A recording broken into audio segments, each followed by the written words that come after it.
السلام علیکم دوستو، آج میں آپ کی توجہ بہت اہم اور ضروری بات کی طرف کروانا چاہتا ہوں جو تیسری بڑی عالمی جنگ کا سبب بن سکتی ہے۔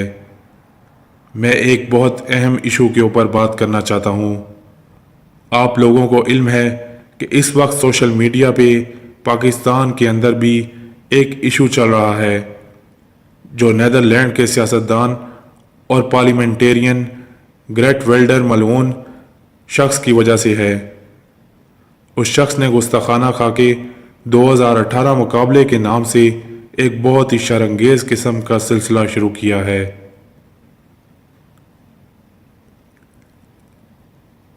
اور پوری دنیا کے اندر امن کے لیے یہ ایک بہت بڑا خطرہ ہے۔ میں حکومت کو اس بات کی طرف توجہ دلانا چاہتا ہوں کہ گریٹ ویلڈر اینٹی اسلام سیاستدان ہے۔ اس نے ایک صفحے کا منشور دیا ہے جس میں کہا گیا ہے کہ میں ڈی اسلامفیکیشن آف نیدرلینڈ کروں گا، اور اس کا مطلب یہ ہے کہ نیدرلینڈ میں کوئی مسجد نہیں ہوگی، کوئی مدرسہ نہیں ہوگا، قرآن کے اوپر پابندی ہوگی، برقعے کے اوپر پابندی ہوگی، اور فریڈم آف ایکسپریشن کے نام سے نعوذ باللہ اللہ کے نبی کی شان میں گستاخی کی جائے گی اور توہین رسالت کی جائے گی۔ اس کے لیے وہ کئی سالوں سے کوشاں ہے۔ اب اس نے جو کمپٹیشن جاری کیا ہے، اس مقابلے میں دنیا بھر سے گستاخانہ خاکے بنانے والوں کو بلایا جا رہا ہے۔ افسوسناک صورتحال یہ ہے کہ اس میں نیدرلینڈ کی حکومت نے ان کو NOC جاری کیا ہے، ان کو اجازت دی ہے۔ میں چاہتا ہوں کہ یہ مسئلہ پاکستان کا، عالم اسلام کا تو ہے ہی، مگر اس سے پوری دنیا کا امن، ہارمونی اور ٹالرنس وابستہ ہے۔ پہلی بات تو یہ ہے کہ نبی کریم صلی اللہ علیہ وآلہ وسلم کی جو شان ہے ہماری نظریاتی سرحد ہے۔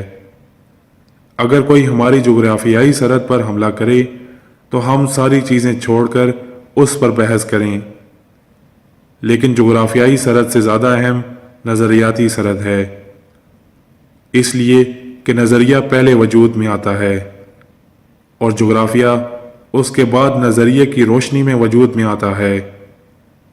یہ ہماری مسلمانوں کی نظریاتی سرحد کے اوپر براہ راست حملہ ہے۔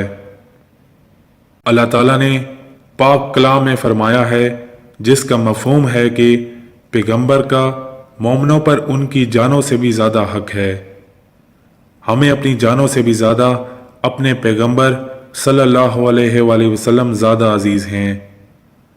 خود آپ صلی اللہ علیہ وآلہ وسلم نے یہ تاکید فرمائی ہے جس کا مفہوم ہے کہ تم میں سے کوئی شخص اس وقت تک مومن نہیں ہو سکتا جب تک کہ میں اسے اپنے باپ، اپنی اولاد، اپنی جان، اپنے مال سے زیادہ پیارا نہ ہو جاؤں۔ یہ ہمارے ایمان کا حصہ ہے کہ ہمیں اپنی جانوں سے زیادہ اپنے ماں باپ، اپنی اولاد سے بھی دنیا کی سب عزیز ترین چیزوں سے اللہ کے رسول صلی اللہ علیہ وآلہ وسلم محبوب ترین ہوں اور ان کے ساتھ زیادہ محبت ہو۔ ایک مسلمان کے سامنے اس دنیا میں اگر توہین رسالت ہو جائے تو اس کی زندگی بے معنی ہے، اس کی اولاد، اس کی حیثیت، اس کے پاس جو دنیا کا مال و متاع ہے وہ سب بے معنی ہو جاتا ہے۔ اس لیے ہمیں اس کا نوٹس لینا چاہیے اور فوری طور پر اس کے اوپر اقدامات کرنے چاہیے، جن کے اوپر میں حکومت کی توجہ دلانا چاہتا ہوں۔ نیدرلینڈ کی ایمبیسی کے سامنے فوری طور پر ایک احتجاج جو مسلمانان پاکستان کے جذبات ہیں۔ ریاست پاکستان کا سرکاری مذہب اسلام ہے اور ہماری ذمہ داری ہے کہ ہم احتجاج کریں اور نیدرلینڈ حکومت کے اوپر دباؤ ڈالا جائے کہ ہم ہر کوشش کریں گے، تمام چینلز کو استعمال کریں گے، تمام انٹرنیشنل فرم کو استعمال کریں گے، ہم اس کو روکیں گے۔ یہ 1 ارب 70 کروڑ مسلمانوں کا مسئلہ ہے، اس سے پوری دنیا کا امن خطرے میں ہوگا۔ اس سے پوری دنیا کے اندر جو ہم آہنگی ہے، ایک مذہبی رواداری ہے، ایک برداشت کا ماحول اور فضا ہے، اس کو ایک زبردست قسم کا نقصان پہنچے گا۔ دنیا کو تیسری جنگ عظیم میں جھونکنے کا اور دنیا کو خون ریزی میں ڈالنے کا یہ ایک منصوبہ ہے جو نیدرلینڈ کے اس ملعون سیاستدان نے کیا ہے۔ سوشل میڈیا کے اوپر ہمارے ایمان اور اسلام کو چیلنج کیا جا رہا ہے۔ حکومت اور ادارے ان چیزوں کو اپنا اختیار استعمال کرتے ہوئے روکیں، ان کے خلاف کریک ڈاؤن کریں اور ان کو واصل جہنم کیا جائے۔ یہ ایک بہت اہم ایشو ہے۔ تمام مسلمانوں کو اس کے اوپر یکجہتی کا مظاہرہ کرنا چاہیے۔ 86 ملکوں میں توہین رسالت کے خلاف قوانین موجود ہیں۔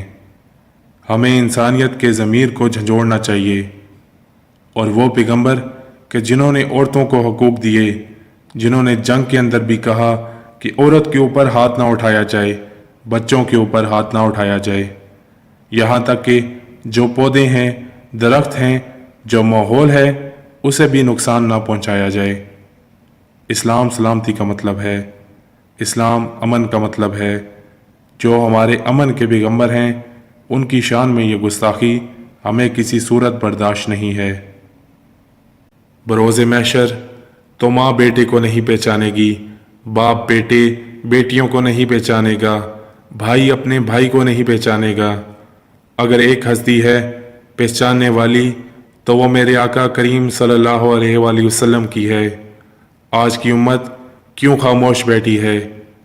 اگر آقا کریم کی شان میں یہ گستاخی ہو جاتی ہے تو ہماری دعا ہے کہ اللہ پاک قیامت نازل کر دے۔